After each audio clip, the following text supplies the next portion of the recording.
Hello everyone and welcome back to my channel Edmund Mindaros, and for today's a quick tutorial, and I'm going to show you guys on how to find your Wi-Fi password on Windows 11 computer or laptop. If your PC laptop is connected to Wi-Fi, then it's easy to find and view Wi-Fi password with this AC method. And without further ado, and let's go ahead. So all you have to do is to click on Start menu, and then here for Search for Apps, and then you need to type Control Panel, and you need to click Open. And then once you open up this control panel, and then we need to modify this view by settings, you can see this category and then click this arrow. And then you need to select large icons to see all settings. And next step, then you need to select this network and sharing centers and then click.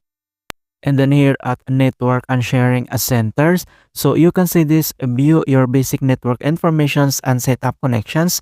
And then under at view your active networks, and then you need to click this active connections and then pop up this Windows 11 PC status.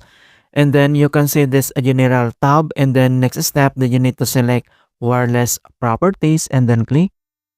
And then pop up again here the wireless network properties, and next step, and then you need to select this security tab and then click.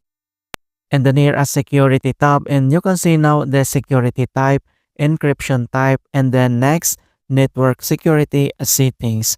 All right, so you can view now your Wi-Fi password here at network security key. And then if you want to view, and then check this box show characters. And you can see now this is my Wi-Fi password. If you want to hide, do uncheck this box. And that's it guys. And then click OK. Alright, so that's it, and thanks for watching, and please don't forget to like this video and subscribe to my channel for more quality content. Thank you guys, and see you in my next tutorials.